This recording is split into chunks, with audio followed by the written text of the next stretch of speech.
dust storm didn't just carry sand, it carried secrets. When rancher Jedediah Stone found her, she was more dead than alive, a ghost lashed to a fence post. But it wasn't the woman that made his blood run cold, even as he cut her free. It was the heavy burlap sack tied next to her, a burden she protected even in unconsciousness. Back in the dim light of his cabin, as she drifted back to the living, she looked at the sack with pure terror. "Please, take them off," she whispered, her voice like sandpaper.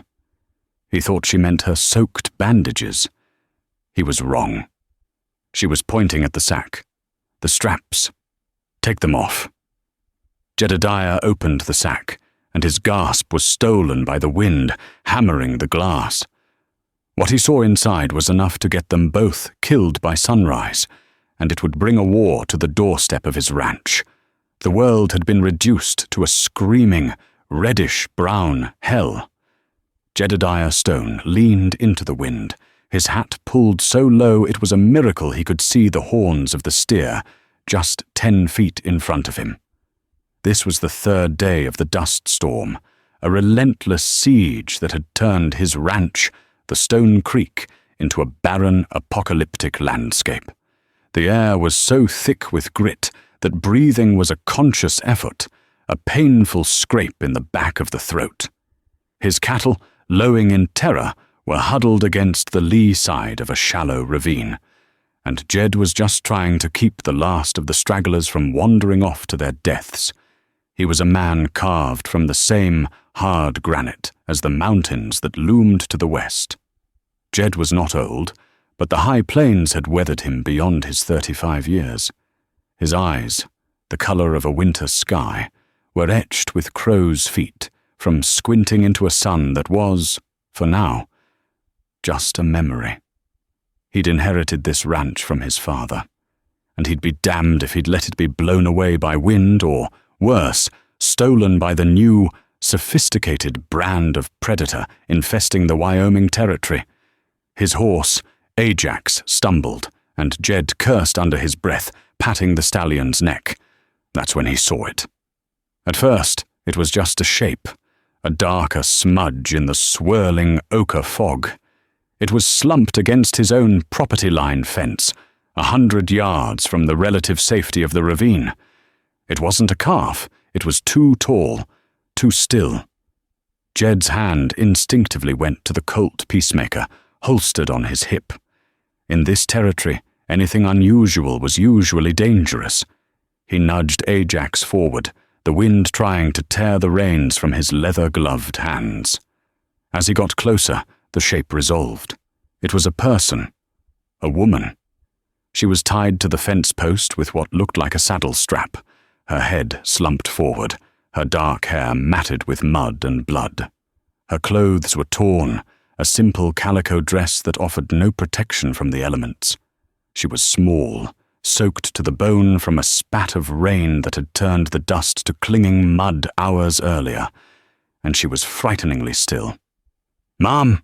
Jed shouted, his voice snatched away by the gale. He dismounted, the ground unsteady beneath his boots. He approached slowly, his gun still in his hand. Bandits were known to use decoys, but this felt different. The desperation was palpable. He saw the raw, red grooves on her wrists where she'd been bound before being tied to the post. The strap across her chest was tight, pinning her. He saw the faint, agonizingly slow rise and fall of her back. She was alive. Barely. He holstered his weapon and pulled his bowie knife. "Hold on, Mom. I'm cutting you loose." He sliced through the tough leather strap. She didn't react, just slumped forward. He caught her before she hit the ground. She weighed almost nothing, a bundle of wet rags and cold bones. Her face was bruised, her lips split and blue. Next to the post was a single, heavy burlap sack, its top tied shut with rope. It was also tied to the fence. Whoever had left her here had left this too. A message? A warning? He couldn't leave her. He couldn't leave the sack either. It was part of the scene, and his gut told him it was the reason for the scene. He sliced the rope holding the sack and, with a grunt, slung its surprising weight over his shoulder. Then, with an ease that belied his lean frame, he lifted the woman and mounted Ajax in one practiced motion. He wrapped his own canvas duster around her, a futile gesture against the cold, and turned his horse toward the distant, flickering light of his ranch house. The wind howled at his back, as if furious he'd stolen its prize. He burst through the cabin door, the storm following him inside in a cloud of grit. He laid the woman gently on the cot he kept by the fireplace, the one usually reserved for his ranch hand. He yelled for the man, "Shorty, get in here! Bolt the door!" His ranch hand, a wiry older man named Shorty McGuire, scrambled in from the small adjoining bunk room, his eyes wide. "Good Lord, boss, what is that?" "It's a woman. She's half frozen. Get the bolt, then get me the water basin and that whiskey. And blankets, all of them." As Shorty scurried to obey, Jed worked. He cut away the sodden, muddy dress with his knife, preserving her modesty as best he could, and wrapped her in the thickest wool blankets he owned. He gently washed the grime and blood from her face, revealing delicate features marred by a nasty purple bruise along her jaw. He set the heavy burlap sack down by the door. It landed with a solid, metallic thud. Shorty eyed it. "What's in the sack, Jed?" "Trouble, I reckon," Jed muttered, trying to force a few drops of whiskey between the woman's blue lips. She coughed, a dry, rattling sound. Her eyes fluttered open. They were a deep, terrified green. They darted around the room, taking in the rough-hewn walls, the rifle rack, the two strange men. She tried to bolt upright, a choked cry escaping her. "Easy, Mom. You're safe," Jed said, his voice low and calm, the way he'd gentle a spooked horse. "You're at the Stone Creek Ranch. I found you on my fence line." Her eyes fixed on him, wide with a fear that went beyond the storm. She licked her cracked lips. He left me." "Who did?" But she wasn't looking at him. Her gaze was locked on the burlap sack by the door. A new, more potent terror filled her face. "The sack," she whispered, her voice a desperate rasp. She pushed herself up on one elbow, ignoring the pain. "Please!" Jed and Shorty exchanged a look. "Please what, Mom?" Jed asked. "Please." "Take them off," she said, her voice breaking. Jed frowned, confused. "Take what off? Your bonds are gone. You're safe." "No, not me," she cried, a tear cutting a clean path through the grime on her cheek. She pointed a trembling finger at the sack. "The straps. The rope. Please take them off. Open it." Jed's blood went cold. He'd seen men plead for their lives. He'd never heard a plea like this. It was a plea for something worse than death. He looked at Shorty, who had visibly paled. "Shorty, stand by the door and grab that shotgun." Shorty nodded, retrieving the double-barreled scattergun from the wall. Jed approached the sack as if it were a coiled rattlesnake. The woman was watching him, her breathing coming in, hitched, terrified sobs. He pulled his knife again. The rope was cinched tight. He sliced it. He loosened the burlap top. The cabin was dim, the only light coming from the fireplace and the single lantern on the table, both flickering wildly in the drafts. "Please," the woman whispered again. Jed took a deep breath, stuck his hand in, and opened the sack. He looked inside. His body went rigid. The air punched out of his lungs. He gasped, a harsh, strangled sound that was lost in the shriek of the wind. Shorty took a step forward. "Boss, what is it? Gold!" Jed didn't answer. He just stared, his mind reeling. He slowly reached in and pulled out the first item. It was a steel plate, heavy and intricately carved. He held it up to the lantern light. Shorty's eyes widened. "What in the... is that?" Money? It was. It was a perfect intaglio printing plate for the front of a United States $20 bill. Jed plunged his hand back in. There was another, and another, and another. The sack was full of them. Plates for the front, plates for the back. Enough to print millions. He dropped the plate on the table with a clang. The woman flinched. "Ma'am," Jed said, his voice dangerously quiet, all the warmth gone. "You've got about 10 seconds to tell me why you brought a federal execution warrant to my doorstep." The woman, who told them her name was Rose O'Malley, flinched at the cold steel in Jed's voice. She tried to sit up further, her body shaking from a combination of cold and terror. I didn't mean to bring trouble here. I was just running," she stammered, clutching the blanket to her chin. "You're done running," Jed said flatly. He gestured to the plates on the table. "This is the kind of trouble that doesn't just get you killed, it gets you erased. It brings marshals and Pinkertons and God knows who else. Start talking. Who are you running from?" "Silas Croft," she whispered. The name hit the small cabin like a physical blow. Shorty McGuire let out a low whistle and took an involuntary step back. "Silas Croft? The banker? Ma'am, you're either lying or you're already dead." Silas Croft was the spider at the center of the web that was their county seat, the town of Redemption. He had arrived 3 years prior, a man of immaculate suits, soft-spoken words and eyes as dead as a shark's. He'd opened the Redemption Trust and Savings, and in short order had begun to strangle the valley. He owned the mortgages on half the ranches, including a small, worrying one on Stone Creek. He controlled the Water Rights Board and had the town's sheriff, a drunkard named Beasley, squarely in his pocket. To the public, he was a pillar of progress. To men like Jed, he was a plague. "Croft," Jed pressed, his disbelief warring with a sick sense of understanding. "He's a banker, not a counterfeiter." "He's both," Rose said, her voice gaining a desperate strength. "The bank? It's just a way to wash the money, to introduce it. He has a man, an engraver, locked away in the back room of his private office. Or he did. He killed him last week." She took a shuddering breath, and the story spilled out of her. Her younger brother, Liam O'Malley, had been that engraver.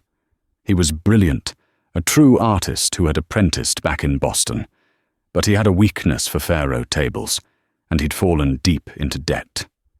Not to Croft, but to a man Croft controlled.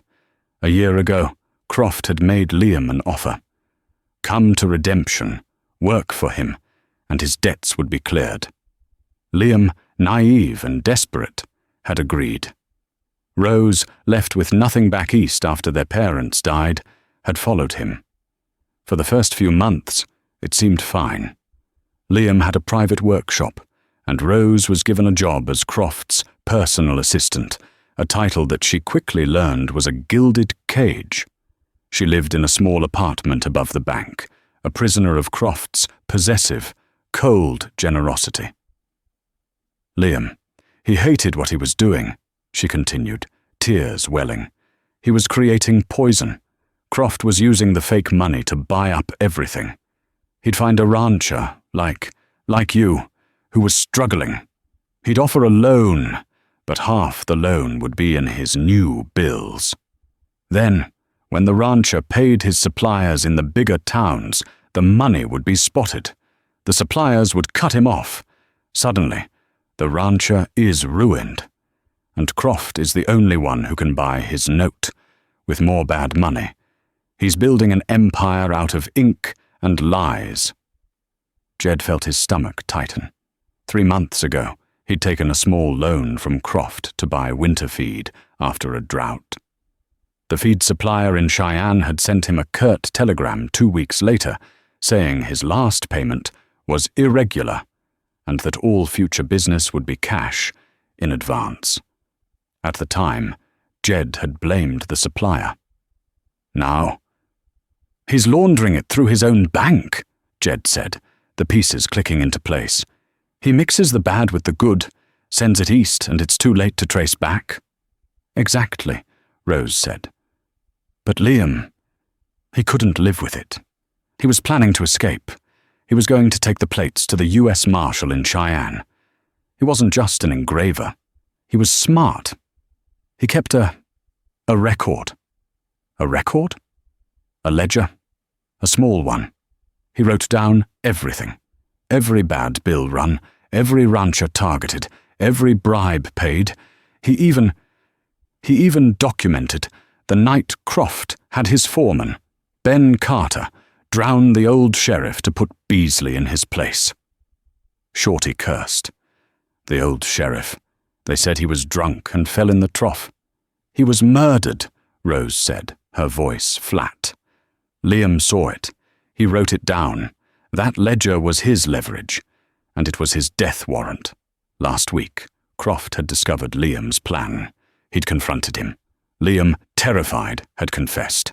Croft had given him an ultimatum. Create one more perfect set of plates for a new $50 bill, and he'd let both Liam and Rose go. Liam, knowing it was a lie, had agreed. 2 nights ago, he finished, Rose whispered, her body trembling violently now. He told me to be ready. He gave me the ledger. I hid it. He told me he was going to destroy the old plates. But Croft and his man, Ben Carter, they were waiting for him in the workshop. She stopped, choking on a sob. Jed didn't need her to finish. They killed him, she finally said, the words dead. I heard the shot. I grabbed the sack with the old plates. I thought they were the only proof. I ran. I stole a horse. Ben Carter and his men came after me. They shot my horse out from under me. They caught me at your fence line. And they tied you to a post? With the plates? Jed asked, skeptical. Why not just take them and kill you? A dark, bitter smile twisted her bruised lips. Because this is Croft's way. He doesn't just kill, he destroys. Carter said Mr. Croft wanted me to be found. He wanted me to die slowly, in the storm, knowing I'd failed. He wanted the plates to be found with me. He wanted to send a message, that this is what happens when you cross Silas Croft. He wanted the law to find me, to think I was the counterfeiter, the one who murdered my own brother for his work. He wanted to ruin my name even in death. Jed stared at her. The sheer, calculated cruelty of it was staggering. It was also, he admitted, brilliant. They took my horse, she added, but the storm was too bad. They figured no one would be out. They figured the coyotes or the cold would have me before morning. They didn't count on you. The cabin was silent, save for the roar of the wind. Shorty Maguire, white as a sheet, poured himself a stiff measure of whiskey with a shaking hand. Jed walked to the window, peering out into the brown nothingness. He was trapped. The storm had them pinned down, and when it cleared, Croft's men would be back. Ben Carter wasn't the type to leave a job half-finished, even on Croft's orders. He'd come back to confirm the kill. And now, Jedediah Stone, a man who just wanted to be left alone, was in possession of the most dangerous secret in the territory. He was harboring a fugitive, and he held the proof of Silas Croft's entire criminal empire. He turned back to Rose. Her eyes met his, no longer just terrified, but defiant. She had lost everything, and that made her dangerous in her own right. You said Liam kept a ledger, Jed said. Rose's eyes flickered. Yes. Where is it? Was it in the sack? Rose slowly shook her head. No. I hid it. On me. And the plates? Jed nodded to the steel on his table. They're real, she said. But Liam, he was smart. Before he gave them to me, he took his smallest engraving tool, and he scored them. A tiny hairline scratch across the eagle's eye on the $20 plate, and another on the $10. They're ruined. They'll print with a flaw. They're useless for printing, but they're perfect as proof. Jed looked at the woman on his cot. She was not just a victim. She was a survivor, and she was a fighter. "All right, Mr. Maguire," Jed said, his voice hard as iron. "Check the rifles. Add more wood to the fire. We're snowed in, only it ain't snow." Shorty nodded, his hands still shaking. "What are we gonna do, boss? When the storm breaks, Carter will be back. With or without Croft's blessing, he'll be back."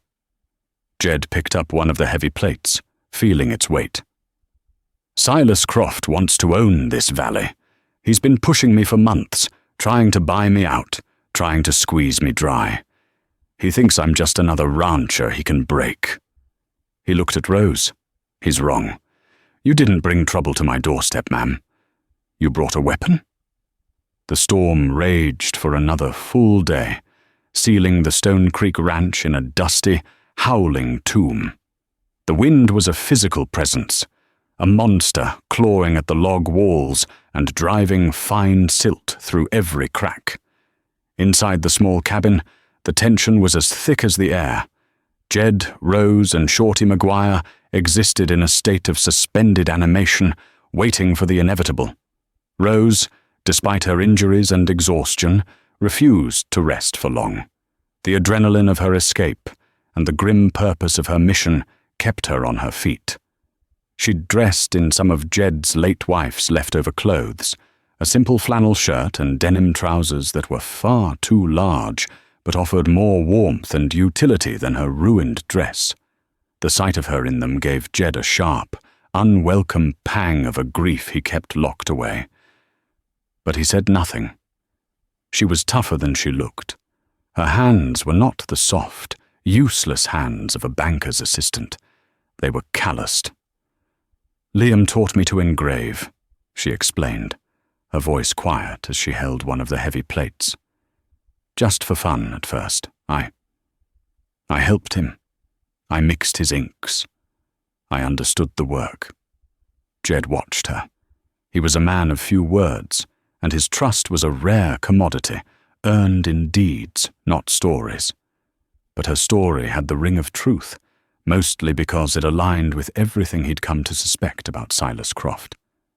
"This ledger you mentioned," he said, pouring her a cup of scalding black coffee. "Where is it?" Rose met his gaze. She reached inside the flannel shirt and pulled a small, oilskin-wrapped packet from where it had been tucked against her skin. She laid it on the table between them. Jed unwrapped it. It was a simple, leather-bound notebook, no bigger than his hand. He opened it. The pages were filled with neat, precise script, dates, names, figures. It was a meticulous record of damnation. Jed saw his own name next to a date and a sum, with a note, half paid in ST Series 4, uncirculated. "ST Series 4? Jed asked. "Stone, that was Liam's code for this ranch. Series 4 was the fourth batch of $20 bills he'd printed. He was meticulous," Rose whispered. Jed's blood boiled. There it was, in black and white, proof that Croft had knowingly poisoned his finances. He flipped the page.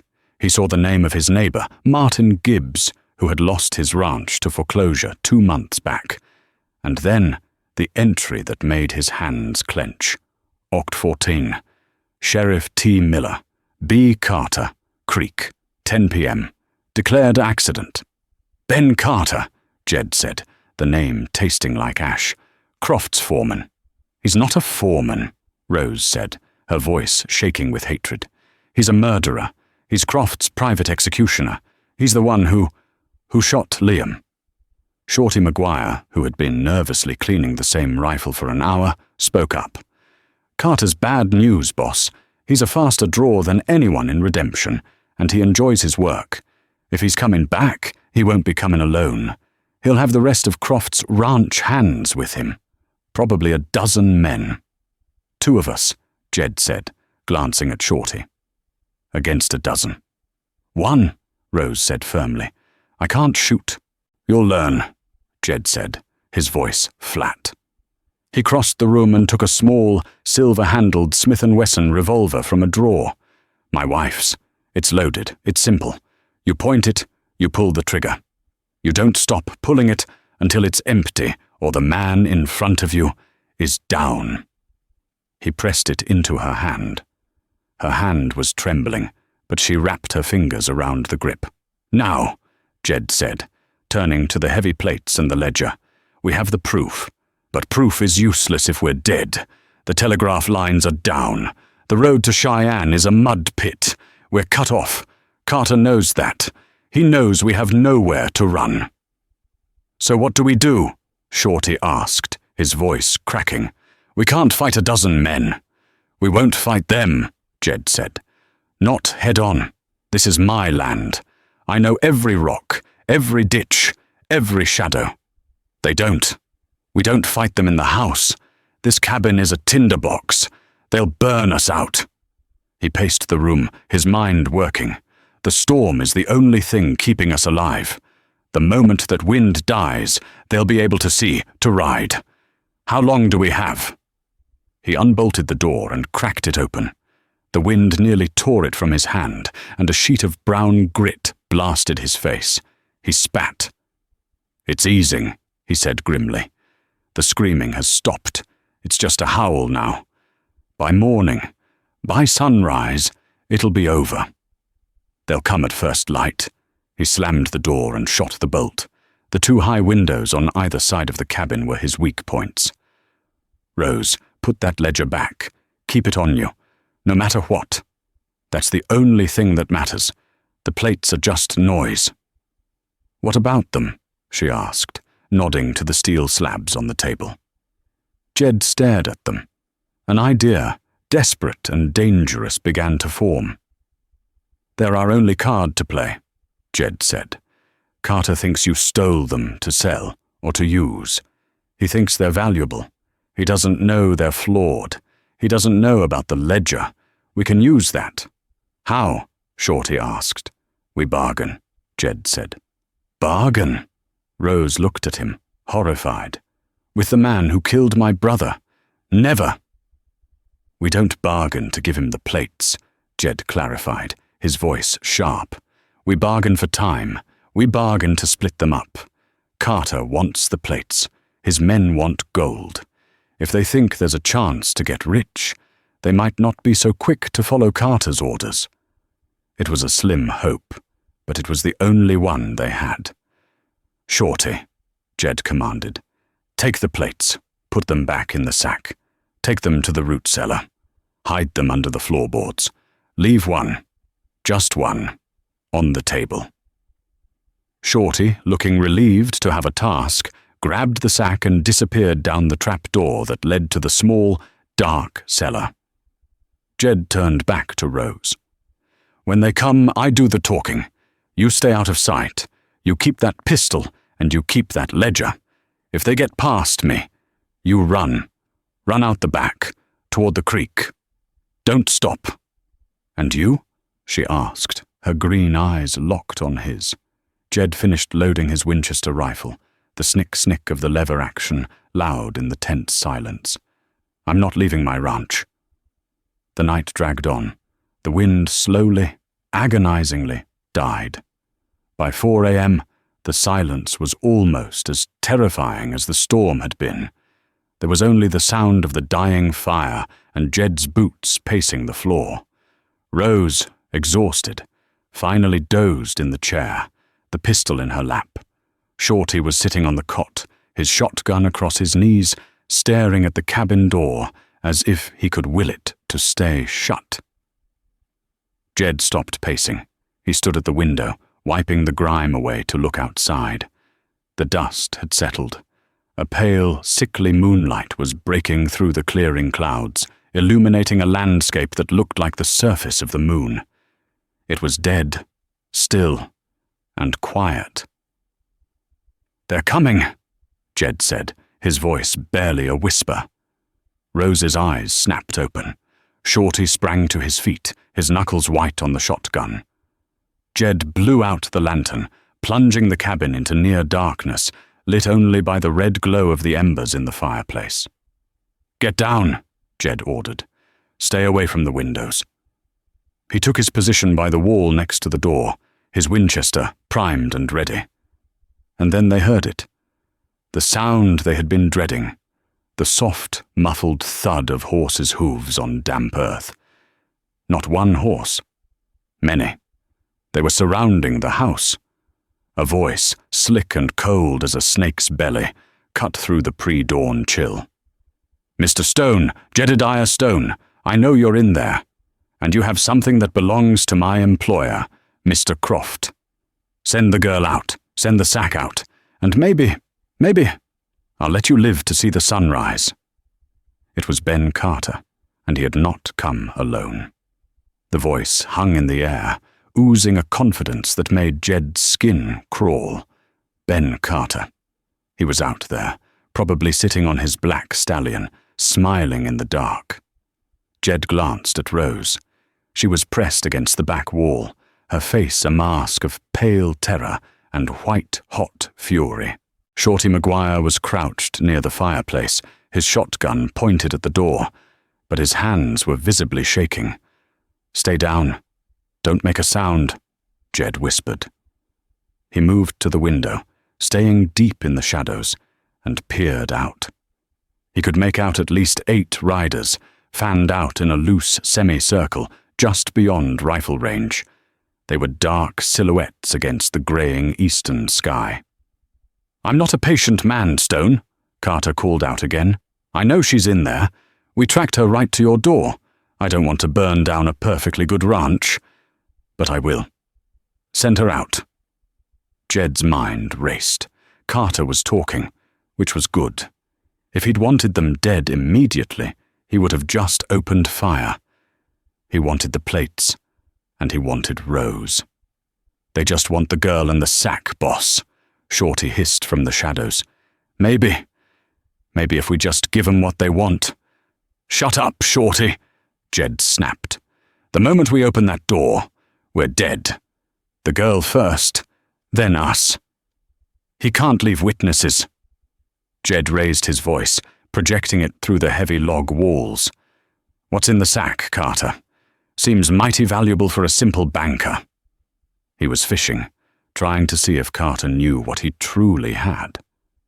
A dry chuckle came from the darkness. "Clever, rancher. Clever. It's collateral. For a loan. The girl stole it. Mr. Croft is very sentimental about his property. Both the sack and the girl. Send them out and I'll ride away. I'll even put in a good word with Mr. Croft about your cooperation." He was lying. Jed knew it. But Carter was also confirming he didn't know about the ledger. He just wanted the plates. "The girl stays," Jed shouted back. "She's under my protection. You want the sack? Come and get it." It was a bluff, a desperate gamble to force Carter's hand. The silence that followed was heavy. The riders shifted nervously. Then Carter's cold voice again. "Wrong answer, Stone. You've got 1 minute. Then the first bottle hits your roof." Fire. The one thing Jed truly feared. "Boss," Shorty pleaded, his voice cracking. We gotta do something. We can't let him burn us." Jed ignored him, his mind calculating. The root cellar. It was their only way out. The trap door was in the middle of the floor, but the cellar itself had a small ventilation shaft on the north side of the house, hidden by a stack of firewood. It was tight, but a person could crawl out. "Rose," Jed whispered, moving quickly. "Listen to me. The cellar. There's a vent on the north side. When I give the signal, you and Shorty get down there. You crawl out. Take my horse, Ajax. He's in the barn. He's the only one who can outrun them. Ride for Cheyenne. Ride until he drops. Get that ledger to Marshal Wyatt Ford. You understand me? Marshal Ford." Rose looked at him, her eyes wide. "What about you?" I'm going to give them a distraction, Jed said grimly. Go. Get to the trap door. He moved to the table and picked up the single, heavy printing plate he'd left out. Carter, he yelled. You want the sack? Fine. But I want a guarantee. You let me ride out of here, unharmed. You and your men, you lower your rifles. Another laugh. You're in no position to bargain, Stone. I am, Jed yelled, holding the plate up near the window where the first rays of sun glinted off it. I've got one of these. The rest are in the fire. You hear me? They're sitting on the grate. You make one move, I kick them into the embers. They'll be warped slag in 5 minutes. You'll go back to Croft empty-handed. And I hear he's sentimental. This stopped Carter. Jed could feel his hesitation. This was the one thing Carter hadn't expected, the destruction of the plates. You're bluffing, Stone. Am I? Jed said. There's a lot of heat in that fireplace. Try me. A long, tense pause. All right, Stone, Carter finally called out. All right, don't be stupid. We can make a deal. Show yourself. We'll talk. I'm coming out, Jed shouted. Just me. I'll bring the plate. We'll trade. The plate for my safe passage. Then I'll tell you where the others are. Boss, no, Shorty whispered, horrified. It's the only way, Jed said. Get to the trapdoor. Both of you. Now. Rose grabbed his arm. Jed, no, they'll kill you. Get. Go. He shoved her toward the trapdoor in the center of the room. Shorty, fumbling, lifted the heavy door. Rose gave Jed one last, agonizing look, then disappeared into the darkness below. Shorty followed, pulling the trapdoor shut over his head. Jed took a deep breath. He checked his Colt. He tucked the heavy plate into his belt. He walked to the door. I'm unbolting it, Carter, he shouted. Tell your men to hold their fire. Hold your fire, boys, Carter's voice echoed. Let's see what the man has to offer. Jed slid the heavy iron bolt back. The click was deafeningly loud. He put his hand on the handle, took one last look at his home, and swung the door open. He stepped out onto the porch, his hands raised high, the morning sun blinding him. Here I am, he said, squinting. Carter was about 50 yards out, sitting on his black horse. He was a small, neat man, dressed more like a dandy than a foreman, with a silk vest and a derby hat. A pearl-handled revolver was strapped to his hip. His men, a rough-looking crew, were arrayed behind him, their rifles all pointed at Jed's chest. Well, well, Carter said, smiling. Jedediah Stone, the hermit of Stone Creek. You've caused me a lot of trouble. And you've caused me a lot of sleepless nights, Carter, Jed said, keeping his voice even. Here it is. He slowly, carefully, reached for the plate in his belt and held it up. Carter's eyes gleamed with greed. Beautiful. Now, where are the rest? Safe, Jed said. You let me ride out. I'll send you a map. Carter's smile widened. You're a terrible liar, Stone. I'm afraid that's not how this works. Where's the girl? She's gone, Jed said. Another lie, Carter sneered. He was enjoying this. My men have the house surrounded. She's in there. He dismounted and began walking slowly toward the porch. Now give me the plate and tell me where the others are. Do that, and I'll give you a quick death. I won't even let the boys have fun. Jed's hand twitched toward his Colt. He was out of options. He'd bought Rose and Shorty a few minutes, at best. It was over. And then, something happened. A movement at the side of the house. Jed's eyes flicked to it. It was Shorty Maguire. He wasn't running. He was standing by the corner of the barn, his shotgun in his hands, but pointed at the ground. He looked terrified. Well, look at this, Carter purred, stopping. It's the ranch hand. Dropped your nerve, old man? Jed stared, his blood running cold. Why wasn't he with Rose? What was he doing? Shorty wouldn't look at Jed. He was staring at Carter. He swallowed hard. Mr. Carter, I did what you asked. Jed's world tilted. What? Carter's smile turned from a sneer to a look of genuine amusement. So you did, Shorty. So you did. Took you long enough. The girl, Shorty stammered, still not looking at Jed.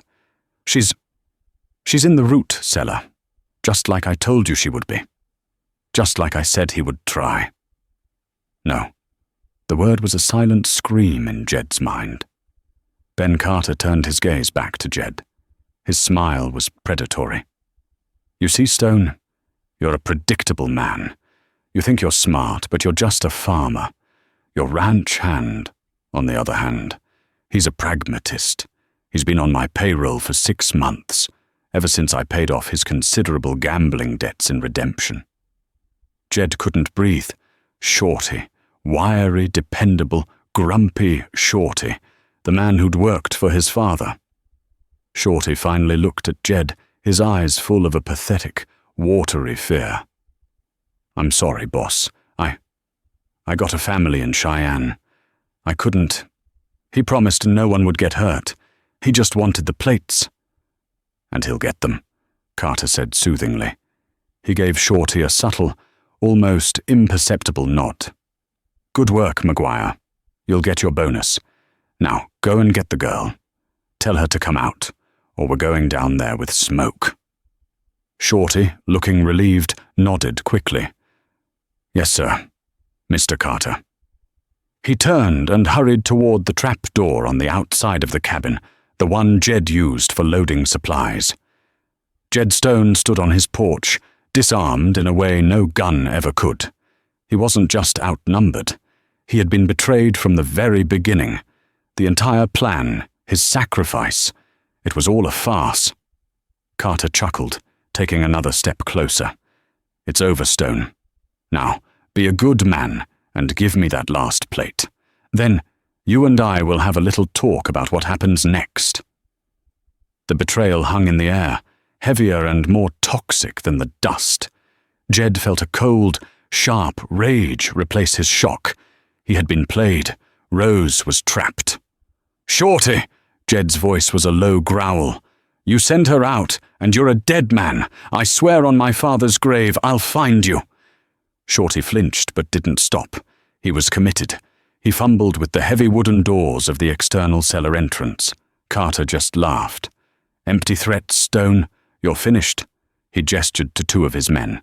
Go help Mr. Maguire. Get the girl. And the sack. The 2 men dismounted and jogged over to Shorty, their rifles ready. Jed's mind was a whirlwind. He had seconds. He was on the porch. Carter was 10 yards in front of him. 2 men were at the cellar. The other 5 were still mounted, their rifles trained on him. He was going to die. But he wasn't going to die easy. Now, Carter! Jed yelled, and in one fluid motion, he did the last thing they expected. He didn't draw his gun. He threw the heavy steel printing plate. He threw it like a discus, with all the strength in his back and shoulders. It wasn't aimed at Carter, but at his horse. The plate, weighing a good 15 pounds, spun through the air and struck Carter's black stallion hard on the flank. The horse screamed, a high, terrified sound, and reared violently. Carter, caught by surprise, was thrown backward, landing hard in the mud. His derby hat flew off. Fire! Carter shrieked from the ground. But in that 1 second of chaos, Jed had already moved. He dove off the porch, not toward cover, but toward Carter. He drew his Colt Peacemaker in mid-air. Boom! The first shot from the mounted men cracked past his ear. Whiz! A splinter of wood exploded from the porch where he'd been standing. Jed hit the ground, rolled, and came up firing. Bang! His first shot wasn't at a man. It was at the horse of the closest rider. The horse went down, screaming, trapping its rider's leg. Bang! His second shot was at the man next to him, punching him clean out of the saddle. The world erupted into gunfire. The 5 mounted men were firing wildly, their horses spooked by the sudden violence. Jed scrambled behind the water trough, the only solid cover in the yard. Bullets thudded into the wood, sending water spraying over him. "The cellar!" Carter screamed, getting to his feet, his face purple with rage. He'd lost his pistol in the fall. "Get the girl! Kill him! Kill him!" The two men at the cellar, along with Shorty, had finally gotten the doors open. They pointed their rifles into the darkness. "Rose, no!" Jed roared. A shot exploded from inside the cellar. One of the men at the top staggered back, clutching his chest, a look of pure surprise on his face. He toppled over. It was Rose. She'd used the pistol. The second man, enraged, emptied his revolver into the darkness. "Get her!" Shorty Maguire, caught in the middle, panicked. "No, don't shoot! Mr. Carter, they're shooting! Get in there, you coward!" Carter yelled. Jed used the distraction. He rose from behind the trough, aimed carefully, and fired. Bang! Bang! Two more riders dropped from their saddles. The remaining three, seeing the fight turn, spurred their horses back, scattering. This wasn't what they'd signed up for. It was suddenly down to Jed, Carter, the man at the cellar, and Shorty. "It's over, Carter!" Jed yelled, ducking as the man at the cellar fired at him. "Your men are gone!" "It's not over!" Carter snarled. He grabbed the rifle from one of his downed men and took cover behind a dead horse. He fired at Jed, the bullet screaming off the trough's metal binding. At the cellar, the last standing gunman grabbed Shorty by the collar. "Get in there! You're the human shield!" He shoved Shorty down the steps. "No, please!" Shorty wailed. A moment of silence, then a single, muffled pop from the cellar. The gunman at the top laughed. "Got the old traitor! Now come on out, little lady, or I'm coming down!" Jed's heart stopped. Shorty. Dead by the very men he'd served. A traitor's reward. "Rose," Jed shouted, "stay down!" He knew he had to move. Carter was reloading. The man at the cellar was distracted. Jed bolted, running low and fast, straight for the cabin. He burst through the open door, grabbing his Winchester from where he'd left it. He ran to the side window, the one that overlooked the cellar entrance. He smashed the glass with the rifle butt. The gunman at the cellar spun, surprised by the new angle. He raised his rifle. Jed was faster. The Winchester boomed, and the man collapsed over the cellar opening, dead. Silence. The yard was a ruin. Bodies and dead horses littered the mud. The sun was properly up now, casting a sickly yellow light on the carnage. Jed stood at the broken window, his rifle smoking, his chest heaving. "Carter!" he yelled. "It's just you and me now." There was no answer. Jed scanned the yard. Carter was gone. He'd vanished from behind the dead horse. Where? A floorboard creaked. Behind him, Jed spun. Silas Croft's man, Ben Carter, was standing in the cabin. He'd crawled in through the open front door while Jed was at the window. He was covered in mud and blood, his neat suit ruined. And he had a knife. He lunged. Jed didn't have time to aim the rifle. He swung it like a club, catching Carter in the ribs. The man grunted, but didn't stop. He was fueled by a fanatic rage. He grabbed the rifle barrel, ignoring the heat, and shoved it aside. He brought the Bowie knife up, aiming for Jed's gut. Jed let go of the rifle and met the attack, grabbing Carter's wrist with both hands. The two men crashed against the table, sending the single printing plate clattering to the floor. Carter was smaller, but he was wiry and fast. He twisted, trying to get the knife free. Jed, all brute strength, held on, his muscles screaming. They spun around the small room, smashing furniture. "You ruined everything," Carter spat, his face inches from Jed's. "You shouldn't have—" "Come here," Jed growled, forcing Carter's knife hand back, inch by agonizing inch. Carter's eyes were wild. He kneed Jed in the groin. Jed roared in pain, his grip loosening for just a second. It was all Carter needed. He ripped his hand free and slashed. Jed threw himself backward. The knife blade sliced across his forearm, opening a deep, bleeding gash.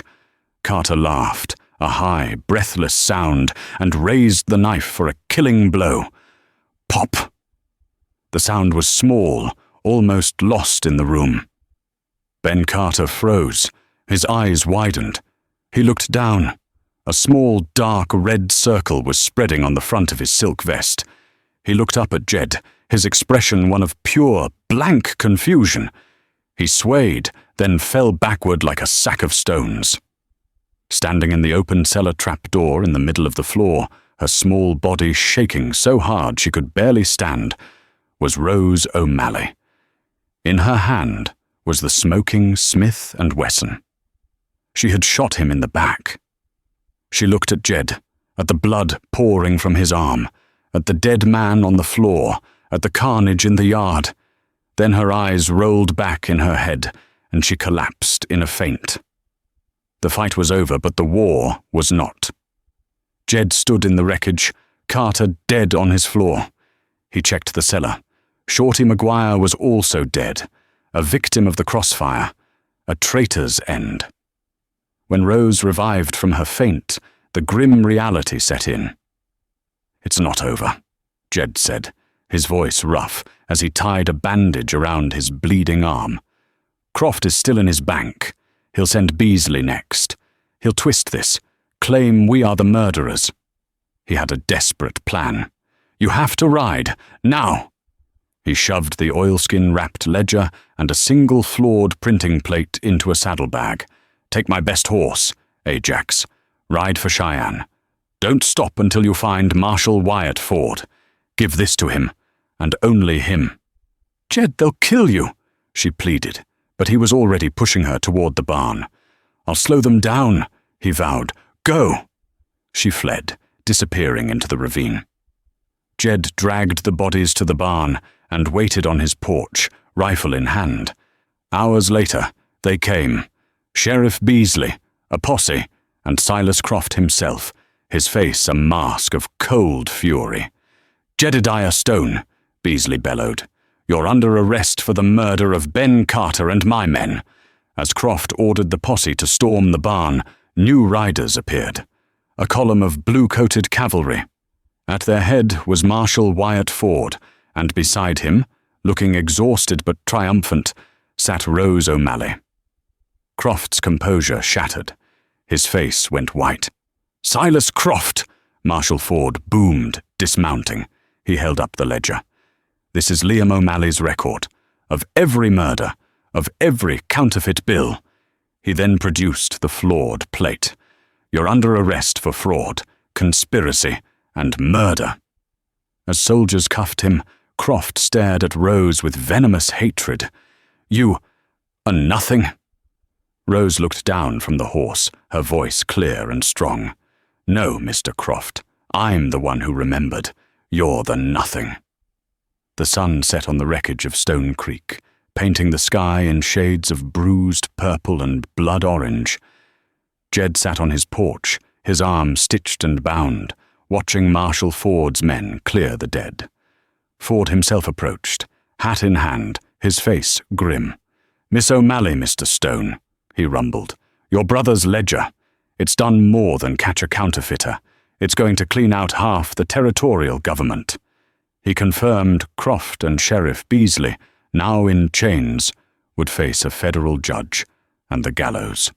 "All of Croft's assets," the marshal explained, looking at Jed, "including your mortgage, are void, paid with fraudulent funds." For the first time in years, the crushing weight lifted from Jed's shoulders. The ranch was truly his. "I'll need you to ride with us to Cheyenne, Ma'am," Ford said to Rose, "to give your formal testimony." When the marshal walked away, Jed spoke into the twilight, his voice rough. "You could stay. I'll need a new hand." Rose looked at the yard, at the shadows where Carter had fallen, and shook her head. "I can't, Jed," she said softly. "This valley is full of ghosts. Liam. Shorty." She touched the pistol still in her belt. "The woman I was is gone. I need to find a place where I'm not running." She stood, her face bruised but her chin high. "You saved my life, Jedediah Stone." He just nodded, meeting her gaze. "You saved mine, Rose O'Malley, and this whole valley." At sunrise, Jed watched her ride out, sitting tall beside the marshal. She didn't look back.